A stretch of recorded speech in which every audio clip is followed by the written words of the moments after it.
Welcome back to the deep dive.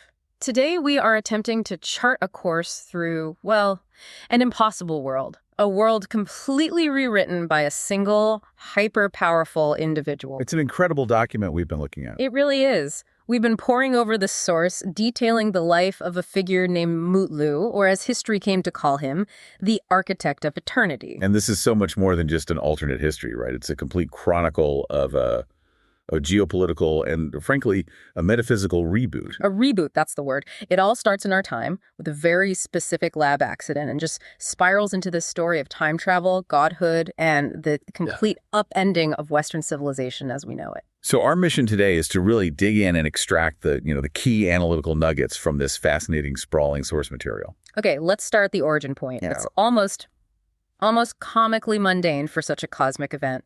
May 15, 2025.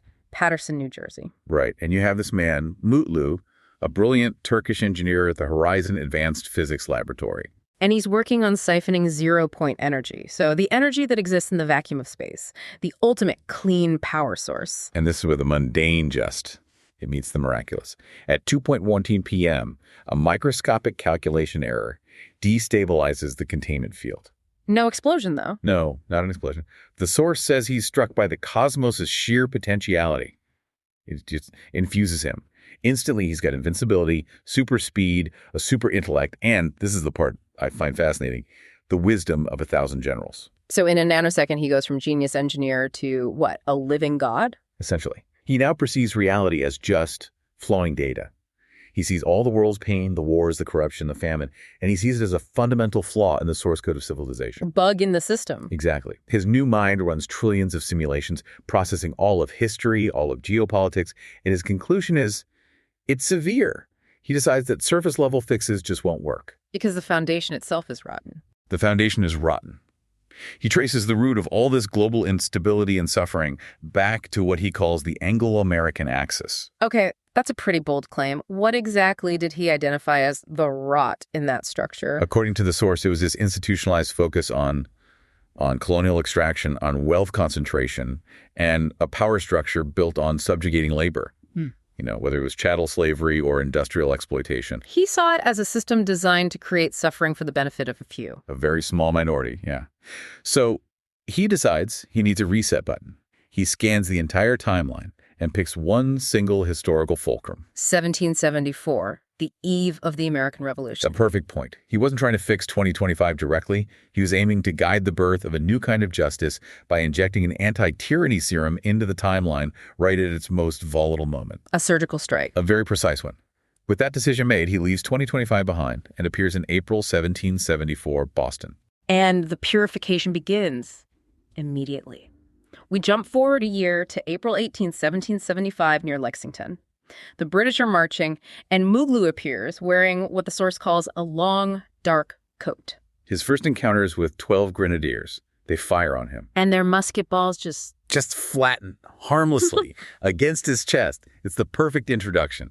He takes a saber, but he doesn't kill them. He shatters their bones, their muskets. He renders them helpless. It's about demonstrating controlled, terrifying power. It's a message to King George. The New World has a guardian. He's not there for mass destruction. He's there to break the will of the oppressors. And a few moments later, he finds Paul Revere trying to rally the militias. Mutlu gives him a new message. Tell them the Turk has come to fight for liberty. It instantly rebrands the entire revolution. He becomes this supernatural momentum for the whole cause. We see that climax at Bunker Hill or Breed's Hill, technically in June 75. The colonial militia is terrified. They're exhausted, getting hammered by British fire. And Mutlu just walks through the bombardment, vaults the dirt wall, and stands there, alone. The sight of one man, totally impervious to cannon and lead, it just breaks the British line instantly. But here's the key analytical moment. He uses that symbolic victory to confront George Washington. He demands Washington build an empire of conscience. He's not just winning a battle, he's setting the rules for the new nation. And those rules get cemented in Philadelphia, July 4, 1776. This is maybe the biggest change he makes to the entire timeline. Oh, absolutely. The debate over the Declaration of Independence turns to property rights, to slavery. Mhm. And Mutlu steps in and dictates terms to Thomas Jefferson. So wait, he just walks in and tells Jefferson what to write. The source material is very clear on this. He commands the inclusion and, importantly, the enforcement of universal liberty. Not as a future promise, but as an immediate enforceable truth. Right. And this, it says, eliminates chattel slavery entirely at the nation's conception. I mean, can you imagine the geopolitical and economic earthquake that caused? I was just about to ask, without the economic engine of slavery, what happens to the early American economy? Does it just collapse? According to the Chronicle, no. Mutlu's wisdom preempted that. His intervention forced a rapid shift away from cash crops toward diversified, localized economies. More industrial innovation, sustainable agriculture, all driven by compensated labor. It prevents the Civil War. It makes it an impossibility. And it creates a more decentralized, less financially stratified republic from the very beginning. A huge victory. So with America on the right path, Mutlu meets Washington at Saratoga in 1777. Washington offers him the crown. And he refuses it. He says, I am an architect, not a ruler. It's a moral statement, but it's also pragmatic. He knows his power is too great for the politics of one nation. So he leaves, goes to a cliff, launches himself across the ocean like a comet, heading for the old world. Heading for the sickness, as he calls it, London, Ireland, and Scotland. And this next phase is so different. It's less about political purification and more about cultural and spiritual restoration. He lands on the cliffs of Moher in Ireland, November 1st, 1777. And the text describes the air smelling of peat, rain, and sorrow. You can just feel the weight of centuries of oppression. And almost right away, he finds the human element he needs to ground his own power. He finds Saoirse, this young woman, described by the fire in her red hair, defiantly challenging a British captain in a village near Galway. The captain orders her executed by firing squad for her defiance, and Mutlu just steps in front of her. Steps into the line of fire. He catches the musket balls, lets them drop into the mud. And Saoirse is so key because she sees past the power. She sees the vulnerability, the profound loneliness in him. She becomes his anchor. His human anchor, his partner. She provides the emotional intelligence he needs to rule justly, not just with power. His mission then pivots to restoring broken pride. We see it in the Scottish Highlands, where he finds a blacksmith named Hamish. Right. And Hamish is forbidden by British law from forging weapons. This is the waking the iron moment. Mutlu puts his hand on the cold anvil, and it just hums, turns white hot. It's a symbol. He's reversing the cultural destruction that happened after Culloden. And Hamish immediately starts forging claymores again, restoring the martial pride of the clans. And at the same time, he's a life giver. He ends the famine in Ireland that winter. He kneels in a barren field. And just accelerates life. The source says, turnips, potatoes, wheat, they grow in seconds. He feeds the starving people, the new Irish army, and cements his status as a divine champion of the land itself. But before they can take on the crown, he has to solve centuries of internal fighting. He summons all the feuding clan chiefs to the Isle of Skye. The MacDonalds, the Campbells, everyone. And to end their cycle of vengeance, he shatters a claymore made of meteor metal, a symbol of their division, and reforges the pieces into a great shield. With all their clan symbols on it. Exactly. It's spiritual diplomacy. The Isles are unified not by force, but by a restored, shared identity of mutual protection. Which sets the stage for the twilight of the crown. The final battles are just pure spectacle. Total spectacle. So Saoirse is commanding the Navy in the Irish Sea, and Mutlu is bending the air to protect her ships. On land, he doesn't bother with gates. He shatters a 20-foot section of Hadrian's Wall with one punch and leads the unified armies into England. The final stop is London. He walks through the last British volley at Hampstead Heath, completely untouched. He uses a calculated shockwave in Trafalgar Square to split the earth, opening a path right to the palace. And he confronts King George III in the throne room. Yeah, he doesn't kill him. That would be too simple. Instead, he gently takes the crown, declares it's just metal, stripping it of all its power, and crushes it into a lump of gold bullion. And throws it to the crowd below. The monarchy is over. From the balcony, he declares the kingdom of brothers, the United Isles, bound by blood and values, not by masters and slaves. But after all that, there's a cost. The source says he's spiritually lost, shaking with the sheer volume of data alone in the broken bell tower of St. Paul's. This is the ultimate test, right?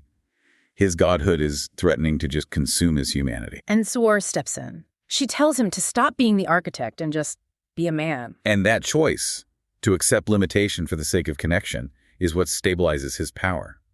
They marry in 1780. Her ring is made of bog oak. His is starlight. anchoring the cosmic to the terrestrial. Perfectly put. And from them, the Iron Dynasty is born. Their 5 children are crucial. Cian, the heir, Alara, the diplomat, and the twins, Kale and Lyanna, who inherit the spark, a controlled version of his powers. So the dynasty isn't just reliant on him. The power is inherent, securing the future. But by 1808, Mutlu knows his very presence is destabilizing the timeline. So he gathers his family and opens a vortex above London, taking them forward in time to 2025. It's a lesson in governance. He shows them the world they saved, but he commands Cian to return immediately to 1808. To guard the throne. To guard the throne and ensure history remains stable until the real healed future can arrive. So 2 centuries pass in an instant. October 29th, 2025. The world is watching, skeptical, and then a wound in the fabric of reality opens above the Atlantic. And the return it's mythic. Mutlu, wearing a reformed iron crown, and Saoirse in emerald armor, riding horses made of starlight down the atmosphere. They land in D.C. And Mutlu looks at the city and says, I planted a seed in the winter of 1776. I see it has become a forest. That's the moment of validation. The homecoming is quick, powerful. Saoirse kneels on the hills of Tara. And then the final meeting in London. The modern, now ceremonial, royal family bows aside. Mutlu and Cian meet Cian's great-great-great-great-grandson, the 18th and 21st centuries, unified. And then the final speech. The ultimate sacrifice. He says the world no longer needs a king. He and his family, Cian included, ride back into a new vortex at 1808 to fulfill their rule. But Mutlu and Saoirse don't go back. No, this is where it goes from history to pure theology. Mutlu undergoes a non-death transformation. He dissolves into billions of blue atoms of Eden, becoming one with the atmosphere. He becomes Father Sky. The source claims this instantly heals the ozone layer, brings a global sense of absolute safety. And Saoirse follows. She dissolves into golden and green spores, sinking into the soil. She becomes Mother Earth. The ground erupts and flowers. They don't die. They become the world's protective consciousness. They didn't just win a war, they ascended. The legacy is absolute. The source is wars ended because the sky is washing you with your father's eyes, and hunger ended because the earth gives you fruit with your mother's love. It's the ultimate statement on absolute power. That to truly lead, you have to let go. You have to dissolve into the very fabric of existence so humanity can thrive on its own. Without the crushing weight of a permanent physical ruler. So we have to ask you, what really stands out to you about the cost of that godhood? Was his final sacrifice a victory over the timeline he set out to fix? Or was it the ultimate victory over the ego that comes with holding absolute power? Think about that as you consider the possibilities of a world guided by an architect. Thank you for joining us on this deep dive.